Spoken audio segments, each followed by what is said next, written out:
Hello and welcome to the Football Show on the Greater STL Sports Network. Robert Bowlesby here with you. You can tweet me at RBowlesbyJR. You can tweet the network at Greater STL SN. And just like in college football, you can see it. Now you're starting to see it. There's even some parity in the NFL. I mean, you almost had a couple backup quarterbacks winning this week. Brandon Whedon almost won this week. Luke McCown almost won this week. And you also kind of found out who the better teams are in the NFL. With the Patriots whooping the Jacksonville Jaguars. What the Cardinals did to the 49ers. Going to be a hard week for the Rams. The Bills even showing up, putting 41 on the Dolphins.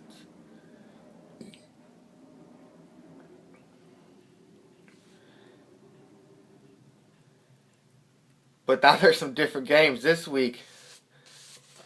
They're going to kind of put some teams at the point. The funny thing is about this week was, because the Eagles won, all of a sudden Sam Bradford had to play good. He had to play good. No, he didn't play good. If he hadn't have Darren Sproles, he doesn't win that game.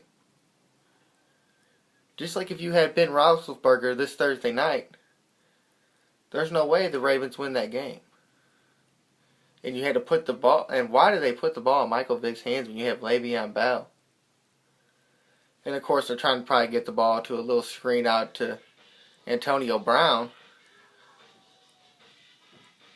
But what were they thinking? And I'm sorry for my last week picking somebody that went for Jameis Winston. I don't think that I'm going to go for Jameis any soon. But some games in the spreads this week are crazy. You have seen how far now San Francisco has fallen. It's Green Bay -9 at San Francisco. At San Francisco. And hopefully that's 2 games that the Rams can win. That could put you more in a playoff hunt. But wow, to see how far they've fallen just on defense alone. Just losing that little bit of guys. I mean, they still have weapons. All they really lost is Michael Crabtree. Houston and Atlanta. Houston +6.5. And I could see that one. Julio Jones is going off. Matt Ryan maybe has found his zone. And now they got some form out at running back that's consistent. So you can see where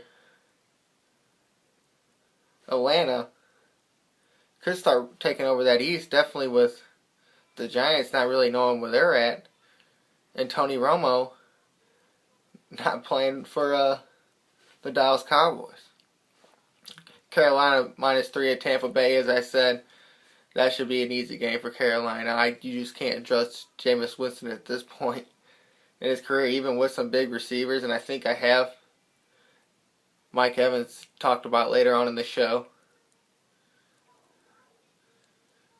But Cam Newton, you never really know with him either. And it's at Tampa Bay. Lovey Pie has that defense starting to play a little bit. So we'll see how that one goes. Minnesota +6.5 at Denver.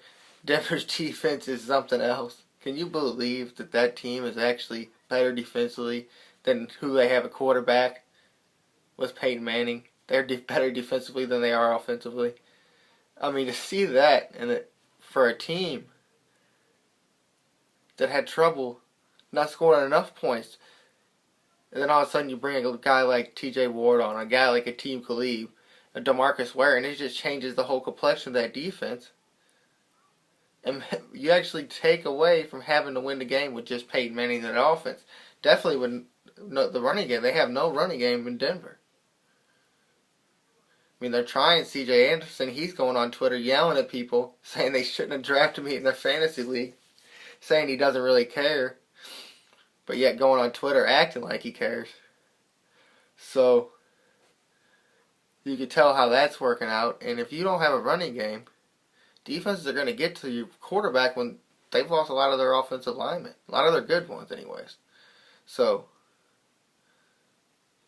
you also got a hurt quarterback back there. I mean, you got to worry about that a lot in Denver, but I think they pretty much got that covered. St. Louis and Arizona. St. Louis +7. We'll talk about that later. another London game, and I was reading another story, which is crazy in the NFL, that there could be multiple games in London within the next year or so. Multiple games with teams not playing in their home stadium and losing a game at home. I mean, is the NFL really making that much money off that? But multiple games, and you've seen New England go over there a couple of times, but they were never the home team. St. Louis, and I think they also played Jacksonville over there. But they were never the home team. They're not going to, you tell, not going to let that happen to Robert Kraft. He's not going to let him lose the money, even though he's probably making money going over there. And it's the Jets -2 at Miami in the London game. There was another story that the Jets, and their things that they brought over 2-ply toilet paper because England uses 1-ply. I wanted to. Is that going to clog the toilets? So they got their own special waste system to get rid of that? Because, you know, sometimes you put things in the toilets, it kind of messes it up. That kind of backflows a little bit. But I don't know where Miami has lost it. And I really think that Ryan Fitzpatrick can get this team with players like Brandon Marshall, who really coughed up the last game, but really wasn't Fitzpatrick. But he's not a guy that's going to drive you down the field and get points quickly. But if you have somewhat of a running game and someone for him to throw to, which he was good when he had Andre Johnson in Houston. This is probably a game that they could be very easily won, definitely with the amount of points that defense of Miami is putting up.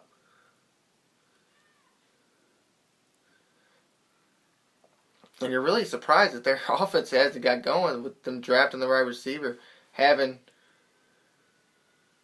LeVar Miller, a running back, who was supposed to be a big fantasy pick and has done nothing. Tannehill got paid, is supposed to be a top flight quarterback, and he hasn't played well this season. And then you move on to the next game, Jacksonville +9.5 in Indy. Indy's still a little scary. You still don't know what you're going to get. And then others reports that Andrew Luck has a hurt shoulder. They had to put Josh Johnson on the roster. I mean, this could be one of those sneaky games where Jacksonville comes in there and actually gets a win. I mean, this ain't like this is the big bad Indy offense anymore, and I can't figure it out. And when you don't have a running game, that's not going to, again. And your quarterback's having to run around the field. Andrew Luck's not a big run around guy. But you got T.Y. Hilton out there, you got Andre Johnson out there. And it still hasn't clicked there in Indy. And this might be a game where they get to turn it around. They get to go face Jacksonville, who just allowed up 50 points to New England. Even though New England's been running on all cylinders. But that could be a sneaky one. That might be one that if you were going to do some betting, that you might want to take that Jacksonville +9.5. And the next game is a game that just proves how good Buffalo really is this season. And I'll have a story with Steve Spagnuolo and Tyrone Taylor later. But it's the Giants +5 at Buffalo. And there was a story, in the story it said, they're second in their running attack, the Giants are, with Steve Spagnuolo as a defensive coordinator, but they're last in the pass. Well, this is a team that LaShawn McCoy's hurt, and they really haven't found their running back yet. And also, if Watkins has been out and hasn't really produced in the games he's been in, and yet this team is still going out there and putting up points with Tyrone Taylor as their quarterback. And yes, a lot of the defense, you have a lot of its scheme. But it's kind of crazy to see how far Buffalo has jumped up to be now being favored at home. I mean, when's the last time that happened? And that was another team that was kind of schemed when they had Ryan Fitzpatrick, but they had a better run game. Now they do have a top flight running back, but he's just been hurt. And they've used Carlos Williams. They've also used Anthony Dixon, but it's mostly been Tyrod Taylor running the offense. And they put up 41 last week. So, I don't know if I trust that one. Definitely because they are more of a defensive-oriented team and more of a scheme team than Buffalo. But hey, they could put up points facing the Giants being last in the league in passing. So that's another game you want to look at, and how Oakland's only -3 in this game with Chicago, when Chicago is basically a sold out. They've set off their lead linebacker in Bostic to New England, their lead defensive end in Jared Allen to Carolina. Jared Allen said he was more fit for the Carolina scheme in the 4-3. But Oakland hasn't been that bad on offense. And I guess because Chicago's at home, and I guess they give it a more favorable matchup. But they scored 0 points last week. Even though it was at Seattle, they scored 0 points. And I think they're going to put up points this week, but you still have Jimmy Clausen at quarterback. I mean, there's got to be somebody out on the streets that's better than Jimmy Clausen. I can guarantee it. Maybe you go get David Carr off of the SEC network, or whatever network he's on now, or whatever he's doing these days. Maybe he's still back in third string in San Francisco or something. Just have him face his brother for a game. You also got Philly -3 at Washington, and that really should be a pick-up game. There's another pick-up game here, too, at Dallas and New Orleans, and maybe you should have took that game a lot earlier, the Dallas and New Orleans game, because it wasn't even. Just think if Drew Brees comes in, how much that's going to jump, and if you call it in early, I mean, that's almost a really good pick. I mean, that's just smart thinking. And I really didn't think Drew Brees had a chance of playing, but now they're talking about it. So if you took that game early, that was smart betting. And I don't know what they're thinking about in Philly. I guess they're thinking that they could play good against Washington, and they're somehow getting points or giving points. But I just don't really think they're that good unless they have a good special teams game. I mean, I guess that's all you can say is if they go out there and play well in special teams and run the ball, that's their best chance, because Bradford just hasn't been that good this season. And how bad has it probably been for him going from how soft of a media town as St. Louis is to going to San Francisco or to Philadelphia, which how crazy of a town it is with their fans, and probably getting hounded every second of his life. Probably thinking, wow, this is a lot different. They're probably on radio calling for Mark Sanchez already. Well, maybe not because they got the win. Maybe they think he's God's gift to Philly now, but you never know with the way them fans switch. Remember, I think they were throwing batteries at J.D. Drew one time. So it's crazy to even think about that. They're giving points. That people think that Philadelphia is really that good of a team. I mean, that really should have been a pick-em game to me. You got KC +4 at Cincinnati, and Cincinnati's just been that good. I mean, KC's finally getting some production from wide receivers with Jeremy Maclin. But A.J. Green and Andy Dalton, and without very much of a running game, Jeremy Hill did have a pretty good week last week. But just them and a couple guys, just A.J. Green and some guys you don't know, saying Tyler Eifert, and this team's just been trucking along. And I really want Kansas City to win. I really do like the Chiefs. But I think that's a win for Cincinnati. You got Cleveland at 7.5 at San Diego, and when do they start calling for Manziel? Why would you take him out of the game when he was the winning-year quarterback? And I know that he had to replace McGowan because of the concussion in the first week and had trouble. But it's not like that he did anything to lose. I mean, I guess Josh McCown didn't either. But is Josh McCown really that much better than Johnny Manziel that you would, after you finally had the chance to put him in and let him start a couple games, that you wouldn't let him go after using the pick you did on him?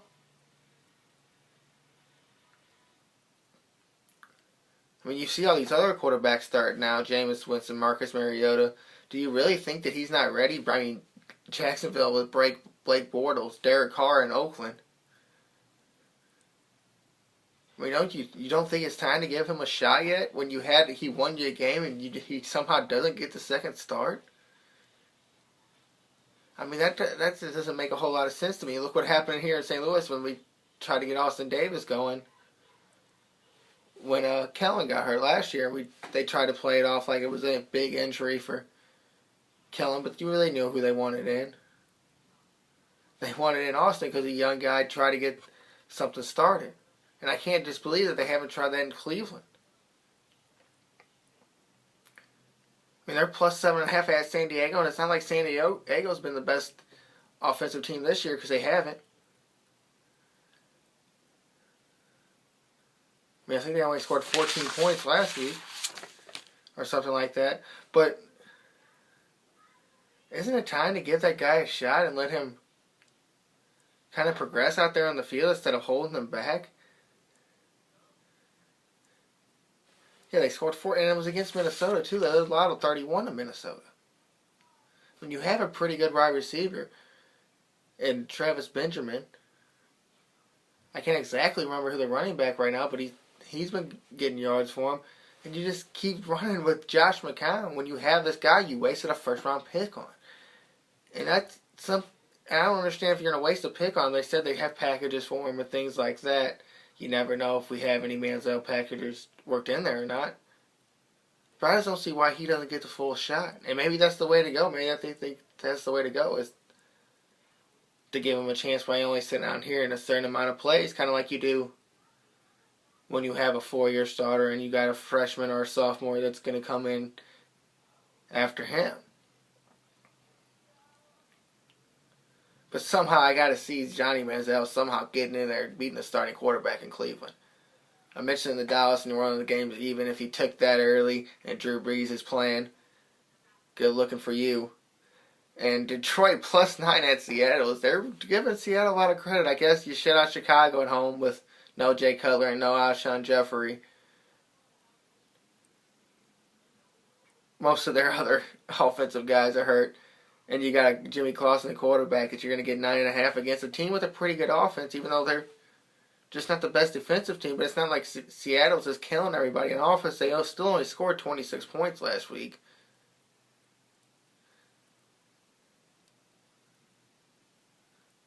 So, I would probably take that if I was going to do a parlay. I'd probably take New Orleans if Blues is playing. But I probably would have had to take that early, because people are going to know now. But yeah, Monday night, Detroit plus 9.5 at Seattle. Hey, give it to Seattle, as they're still going to be the favorite, because people still think they're the big bad team on defense, but they only have 2 interceptions this year. It's not like that they've overpowered teams. They still lost to the Rams, only 26-0 to a Jimmy Clausen Bears team. They lost the week after they played the Rams. So I think they're just getting a little too much credit, but it's not like Detroit's coming out and just destroying people. They can't figure it out on defense, and you still have Golden Tate and Calvin Johnson there, so it's just confusing to me. And before I go to break, did you see what happened on the Texas Rangers Twitter today? As they put someone that was part of their social media brigade put on the Texas Rangers account, fire Charlie, hashtag fire Charlie. Is talking about Charlie Strong of the Texas Longhorns. I know you probably put that on your Twitter account, but can you at least look? There's a little thing right there with the little picture. It's going to tell you what account it's on. And this guy was so stupid and lost probably a pretty good job making money to play around on Twitter by just being stupid and not even being cautious.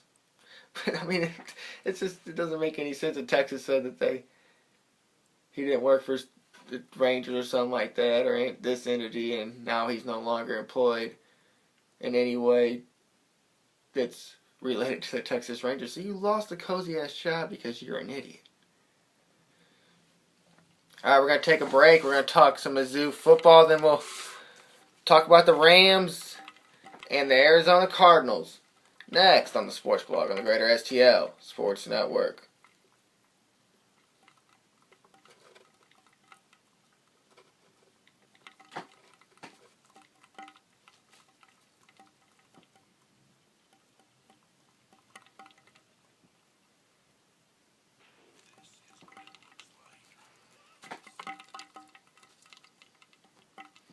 Alright, sorry, having a little trouble with the music, so we'll just go right into it.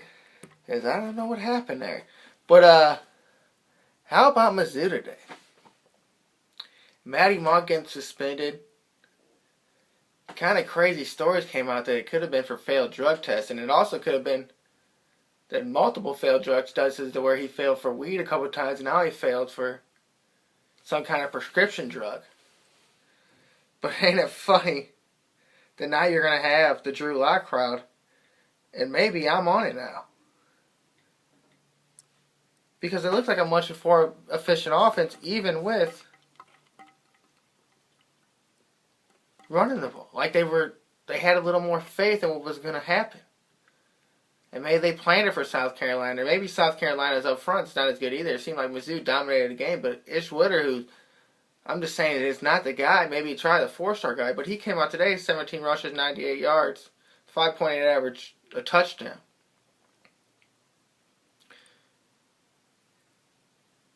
But it just seemed much more efficient. It just seemed like the ball was moving much quicker. I mean, you only scored 24 points.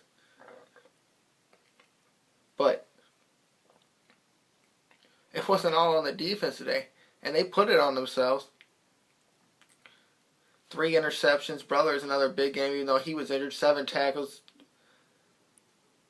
Tackling on half for loss. You had your defensive end with 2 sacks, both on 3rd down and an interception. Their leading rusher in this game, and this is what I've been saying about Mizzou. If you don't have a rushing attack, nothing. And it's just shown in the NFL, and even in this game, and even college, and for Mizzou all season, your leading rusher was your quarterback with 60 yards. Total 34 rushes for 112 yards, 3.3 yards a carry.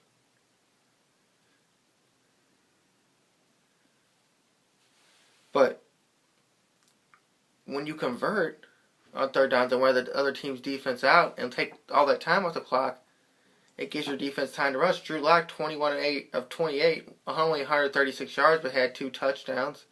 Didn't turn the ball over.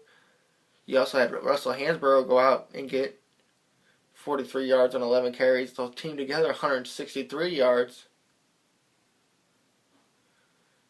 of rushing. I mean, you didn't have big production for wide receivers, but it actually seems like finally the wide receivers were catching the ball. You had Jason Reese, 6 for 47. You had Nate Brown, 6 for 33, 2 touchdowns. So you made the plays when you had to finally. You had the receivers catch the ball, and you had some remnants of a running game. And I guess Russell Hansborough isn't that healthy yet, and that's why Witter's going out there and getting every play. But finally, he put something out there. And when last week it seemed like that your best offensive player was your punter, you can finally say this week that your running game finally took over the game for you. And really took a lot of pressure probably on Drew Lock, which probably led to the no turnovers and the pretty good percentage. But your defense, again, put you in these positions with the 3 interceptions. You were making the plays. Walter Brady, 2 sacks and 3rd downs, also with one of them interceptions. You didn't let the big play happen. I mean, Farrell Cooper had 9 receptions for 102 yards but didn't have a touchdown. After that, their receivers only had 84 yards on 8 catches. So when you don't allow a big play and stop the run, and then you have somewhat remnants of an offense, this Mizzou team could look like. If you get the ball moving on the rushing game, it's going to open the passing game a little bit. And if you let this defense keep doing what they're doing, they're going to put you in these type of positions. But that's what's the problem with Mizzou, is that your leading rusher was your quarterback. That's the only guy that you thought really could get out there and run the ball for you. And he's just really not that type of guy. He's not the Brad Smith or the Chase Daniel guy that can do all that for you. And today, Drew Lock didn't have to do that for you. You let him go out there and make the plays that he had to make to keep the ball moving. I mean, it's not like it was a big day for Lock, 62.7 QBR. But he didn't turn the ball over. And he converted when he had to, got the 2 touchdowns. So you're hoping the same thing happens next home week when you're playing number 25 Florida.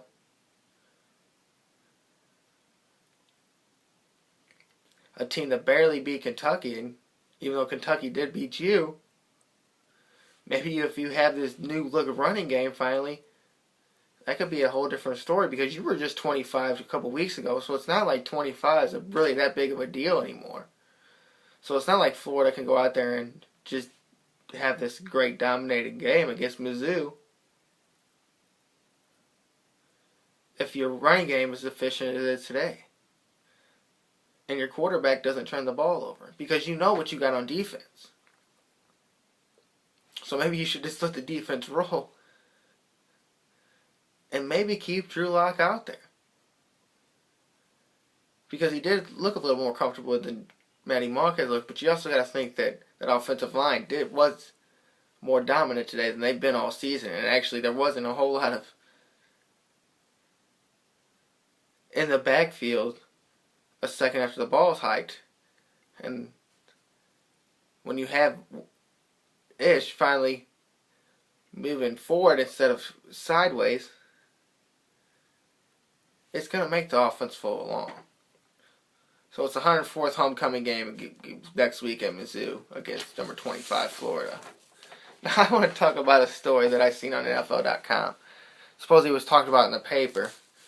But it's just this nonsense of just how the Rams just don't seem all that serious about things sometimes. And Jeff Fisher said last week that the Rams were a couple plays away from being 3-0. And people were saying that them plays are called touchdowns. And they were right. But this was a story, it was by Connor Orb around the NFL writer for NFL.com. St. Louis Rams running back Todd Gurley carried the ball 6 times for 9 yards in his highly anticipated debut last week against the Steelers. Part of this, of course, is rust, but part of it was getting used to a zone blocking scheme that Gurley barely ran at Georgia. We had an outside zone run in college at Georgia, but we never ran it, Gurley said, via the St. Louis Post-Dispatch. It definitely requires patience getting those backers to flow and stretch the DN and making sure you're pressing the track and making the cut at the heels of the line. It's something new to the whole offense and definitely new to me, but it's no excuse. It takes repetitions looking at the other team's outside zones and learning from that. Watching film and with the O-line will get it down. Temporary inspections for Gurley will be important for the Rams and their fans this season when a running back is drafted that high, especially now that he carries with him an expectation of being the next Adrian Peterson or Trent Richardson. Gurley, though, is his own special blend of power and speed. Of course, you're going to say that. He just needs time. Rams coach, of course, Jeff Fisher said of Gurley's carries last week, he could have gone 50 or 60 on a couple of them. Right there is the moment where most fans would roll their eyes and assume the worst. But they shouldn't do that with Gurley. They'll end up regretting it. Well, if you don't have an offensive line, it don't matter what kind of talent he has. And of course, Jeff Fisher, well, I've seen a couple carries the last couple weeks. There a couple carries in that game that could have gone for 50 or 60 yards, and that could have been the play where we would have been 2-1, and then the play in the game before. And it's just going to say the same thing. And I guess you have to say that about your players. And maybe he could have just said it was Russ. And you got a guy, Tyler Matthews, saying, Well, I don't see why the Rams are in the Super Bowl every year with the talent on this team. Well, I don't know what team he's been watching since he's been in the NFL this year, but I haven't seen the talent for the Super Bowl on this team. You haven't seen it at running back. They've drafted a bazillion of them. Isaiah Peed, Zach Stacy, Daryl Richardson. So there have been guys here, and Daryl Richardson was a starter. He was the starter over Isaiah Peed. And Zach Casey came in and kind of took his place after Richardson was injured.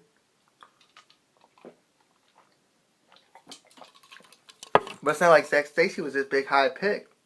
Now you've drafted Trey Mason, who only had 17 yards last week for 6 carries. And now you've drafted Todd Gurley, 6 carries for 9 yards. So it's just funny that he keeps saying there's these things that doesn't make any sense. Oh, we could have done this better. I mean, finally he said something bad, like, hey, when you're paid to catch the ball, you got to catch the ball. But, of course, 50 or 60 yards on a couple plays that I've seen. And it just doesn't make any sense. Like, at least say something that makes, like, some type of sense. Well, there's some holes that he missed that maybe he could have broke out and maybe had a couple big games. But as you roll into this game in Arizona, I mean, this is the first stat I noticed. And definitely with a team that has trouble stopping the run. 214 rushing yards in the season for the Rams.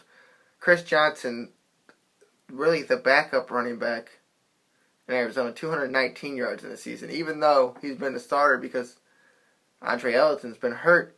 But he has much more rushing yards than the whole Rams offense. I mean, is that understandable to you?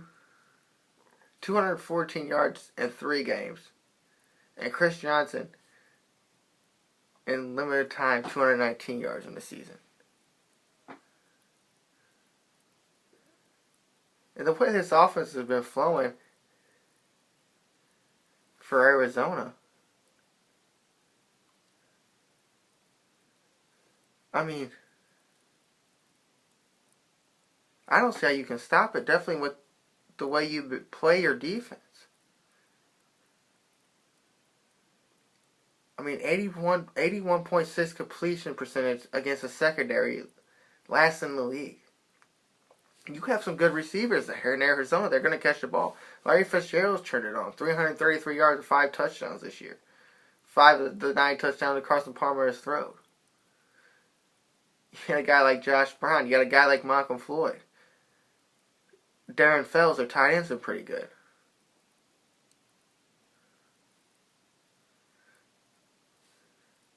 And then they've also, with Chris Johnson, Andre Ellison got a running game. 214 yards rushing for the Rams this season. They've allowed 368.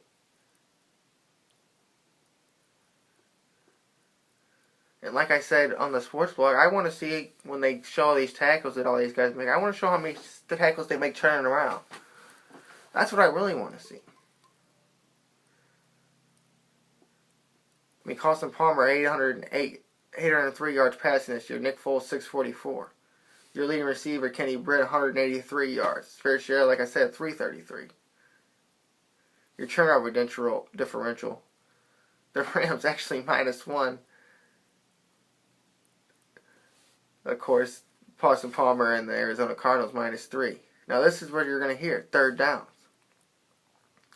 10 of 33 for the Rams. They've allowed 22 of 47.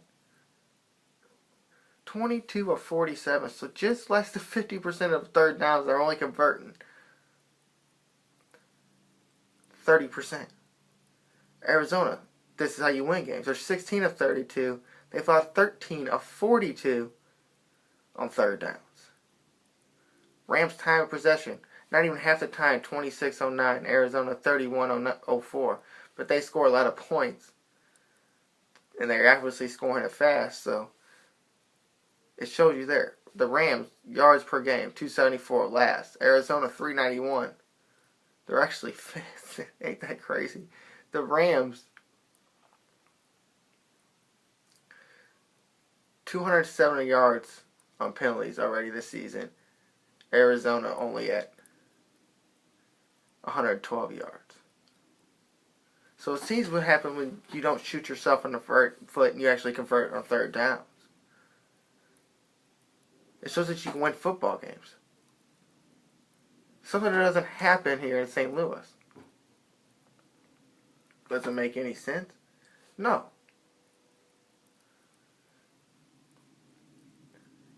And when you can't run the ball, you're going to have the third and nines where the guys are just going to stand back 9 yards off the ball, which the Rams do every play, and why they have guys that just run slants on them and get 20-yard gains every play.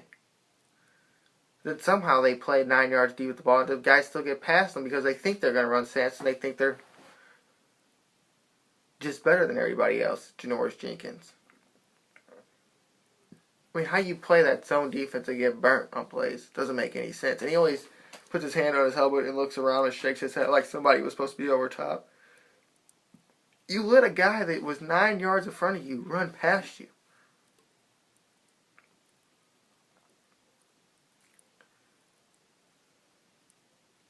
I mean, your best secondary player is really a hybrid linebacker. He's really playing as a third linebacker. All he does, and that's Mark Barron, all he does is come here and blitz. He ended up injuring Ben Roethlisberger when he fell, but he was getting to the quarterback. That's the only way that Ben Roethlisberger got hurt. I also heard that he was the guy that injured Palmer last year, so that might be in the back of Palmer's mind and the Cardinals' mind, so we'll see what happens there. But when you have guys also that are playmakers,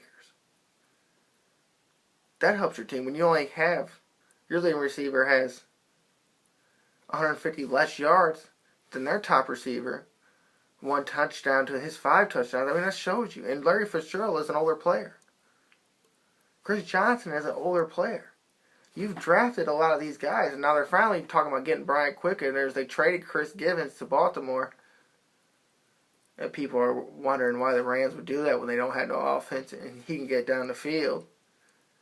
Well, he only had 12 catches in his last 9 games, and I think maybe only won the season, and his probably biggest thing of the season was a 24-yard run he had in the last game. And maybe you'll finally get some kind of playmaker in a player you drafted high in Brian Quick. And maybe that also opens the door up for a little more for Tavon Austin. But you also have to get some of these running backs. And I keep blaming on the offensive line. But if you draft guys high, they got to make the offensive line better. They got to find their own holes. They can't always be holes made for them.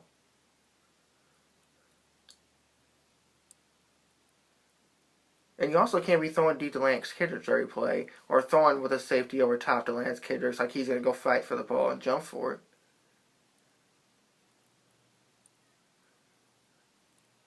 I mean, your big playmaker was Kenny Brett, had a 40-yard touchdown a couple weeks ago. And yeah, he had 100 yards last week, so you did utilize him. But he did drop the ball on that last play of the game, even though the Rams had no chance of scoring against Pittsburgh.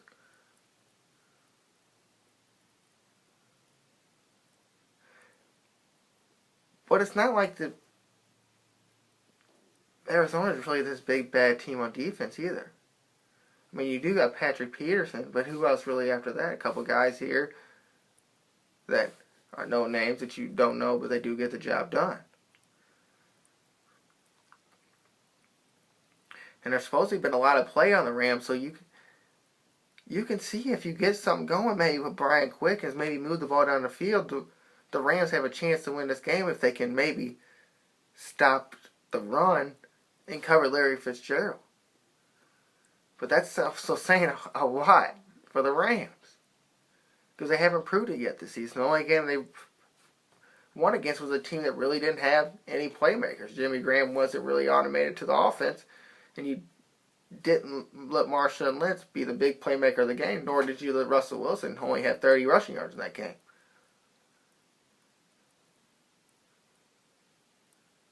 But if you could somehow hold these wide receivers back and not let the rushing game go off, then you have a chance. And they seem to do play better in these division games But this is on the road at Arizona. Last year when you did play them, they did have Ryan Lindley at quarterback, and you still lost 12-9. Or I think it was 12-6. But you still lost, no matter what the score was. And they didn't have their top flight quarterback in there. So what are you going to do when he's in there? I mean, even though this defensive line has been dominant, and their awesome stats showing that Carson Palmer is not as good when he's being rushed, what does that matter if you're not covering? I mean, you've seen it. You've seen the touchdown this week. Or last week against the Rams. Not paying attention after they thought that they had Bell down the backfield and he runs for a big gain. But this is one that you might see them be able to sneak in there, play a team that they know a little bit about, and somehow not shoot themselves in the foot so much where they could get a win. But I kind of see the score. I do see the Rams covering the spread, but I do think it's a 27-21 score. Because I just don't think the Rams have enough on offense. Really, if you get the special teams going, that's really your only chance. And that's what happened in week 1 with Tavon. If you somehow get some remnants of a running game and hope your special teams go going, you have a chance. And maybe that's the only way they even get close in this game, to make it 27-21. But I see the Rams losing this game 27-21. Alright, we're going to try again on trying to take a break. We're going to come right back. We're going to talk a little bit about a stadium story that was posted by Jim Thomas in his Post-Dispatch next on the Greater STL, on the Football Show on the Greater STL Sports Network.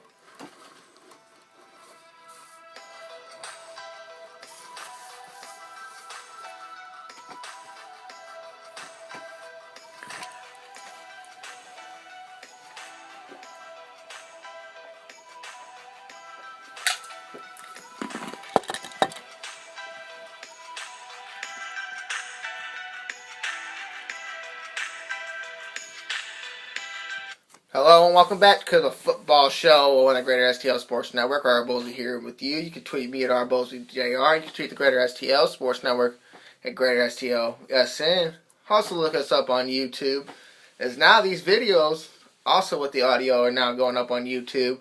So you could watch them both there in one spot, or you can still go to the Ustream account. Look for us there. Also like us on Facebook and Twitter, all that, like the videos. Do what you can do to help the network out. Alright, now this is a story about Dean Spanos and Stan Kroenke in the Post-Dispatch, giving them a reason of why maybe they wouldn't pair up in this Hollywood Park site. And this is kind of crazy and show how kind of Stan Kroenke works and maybe how he got his money, how he could just basically just stab somebody in the back. But in 2013, Dean Spanos approached Kroenke about pairing up on the Inglewood Hollywood Park site, according to lead sources speaking on the condition of anonymity. It's the same general area the Oakland Raiders and even the NFL itself had previously considered as a stadium site. Initially, Kroenke was not aware that the 60-acre tract owned by Walmart, which is crazy because his wife is part of the Walmart family, but he was not aware that it was available, according to sources. In any event, Spanos didn't hear back from Kroenke for weeks. Spanos later learned that Kroenke had excluded Spanos and purchased the land himself. And with that in mind, it's difficult to imagine Spanos wishing not to join forces with Kroenke in Inglewood. News of Kroenke's purchase became public on January 31st, 2014. Nearly a year later, on January 4th, 2015, Kroenke announced his plans to build a stadium on the track as part of a joint venture that included an adjoining site owned by Stockbridge Capital Group for a stadium, parking, business, and a residential development. Spanos subsequently partnered with Raiders owner Mark Davis on competing LA area stadium plan in Carson. Now that he didn't even know about this and Spanos brought it up, just, as a courtesy, basically, because Spanos didn't have the money and Kroenke did. And for Kroenke to do that just shows how he works. More of this article said, and you need to go read it in the Post-Dispatch, Jim Thomas, look it up. Furthermore, in this article, it said Kroenke was offered a chance to buy the Rams and keep him in LA, and he chose to go with the group in St. Louis. And thought that bringing it to St. Louis would be more profitable than leaving it in LA. He had the chance to buy on his own already. And he decided to bring it to St. Louis, and now he wants to take it back.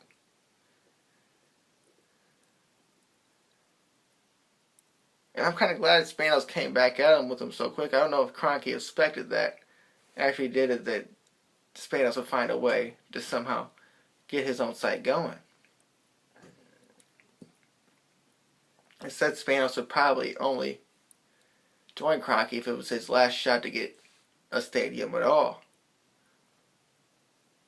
But it just shows how Kroenke works and how people like that get their money. Is they just backstab people, take their stuff, and you gave me the idea, it's my idea, I have more money than you, I'll do it myself.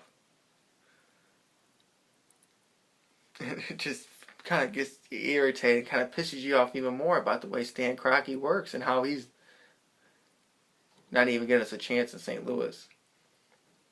But go read the rest of the article. It's an intriguing article, Jim Thomas, Post-Dispatch. Alright, here's my story about Spags. This is from NJ.com, James Cratch. This is Steve Spagnuolo, former coach in the NFL, former assistant coach in Baltimore, now defensive coordinator for the second time for the New York Giants, where he got his NFL head coaching job last time for the Rams. Before coming back to the Giants as defensive coordinator, Steve Spagnuolo was an assistant in Baltimore. And this is Steve Spagnuolo talking about Buffalo Bills quarterback Tyrod Taylor. He was the best athlete on the team down there. Spagnuolo recalled he just had fun playing, and now he's taking into that starting role in Buffalo. I'm happy for him. I don't want him to do good this week, but I'm happy for him. He could have done anything. I kept trying to get him to play safety at corner every day, and he was smart enough to know that he was a quarterback, Spagnuolo said. It was obvious to him in Baltimore that Taylor could be a successful starting quarterback if given a chance. I kind of thought so if you got him in the right situation, plus someone puts together the right package. I think he could be a starting quarterback. I think Bills' offensive coordinator, Greg Roman, has done a great job. It's been a great fit, and he's a good football player. Now, Spagnuolo's defense, still a work in progress after 3 games, has to find a way to stop Taylor. The G-Men's second against the run, but last against the pass. I've got a great deal of respect for Tyrod Taylor. He gave the Baltimore starting defense headaches every day, Spagnuolo said, especially on Friday when it was a red zone day. If he tucked it in or put it in, he was getting in the end zone. It used to drive them guys nuts. He's a good football player. He's smart. And he's going to be a challenge. What shows you how great evaluator of talent is that the starting quarterback that put up 41 points last week could play safety. I mean, that's Steve Spagnuolo. Did he turn into Mike Mark for a second? That thought every quarterback, a quarterback that could run a little bit, could go out there and he just thought he could play safety or wide receiver? Is that what Spagnuolo really thought? That just shows you his evaluation of talent of maybe why he wasn't the best coach. And you don't even know if that's a true story, if Spaz is just making something up, just to say something. And he is kind of a crazy guy. All the things he did here, all the things he tried to make it like there was no remnants of anything that happened before he got here. And that a guy that saw a quarterback and said, well, you should probably play defense, and now as a starting quarterback in the NFL, it just shows you that maybe his talent evaluation just might be a little bit off. And maybe, he did draft Robert Quinn, but I can't think of who he drafted on offense. I guess he did draft Sam Pratt, maybe, yeah. Well, former Ram Michael Maunui traded from the Patriots to New England for Dikeem Hicks, and Alston Davis, former Rams, on a 2-year, $4.2 million contract. It just shows you that some former Rams that we might not have had to give up actually kind of are probably good players. But now he's probably more of a fullback tight end, more of a blocking tight end. But he could probably catch the ball better than Jared Cook, or probably maybe not lose the ball in the lights. And I don't know if Tom Brady would have accepted him losing the ball in the lights. I don't know if he would have accepted that as an excuse to trap the ball. And then, like I said, I've been saying since the beginning of time that Austin Davis had the same exact stance that Nick Foles had last year. And probably should be the backup quarterback on this team. And he never could get that chance because they fell in love with Case Keenum for some reason. I don't know. Maybe Austin had a little bit of cockiness about him. Maybe he felt that he should be in a better spot on this team. But I just don't think he would, because he's been on the free agent market. He's been on the practice squads. But that he had the same stats as your starting quarterback last year does now. And it's not like your starting quarterback played that great. I just don't see how he's not the backup on this team. Alright, we're in the show with a little fantasy segment and the players that I think you should probably go for this week. And to start it off, I think you should go for Tyrod Taylor because he's going against Spagnuolo, and Spagnuolo thought he should play defense.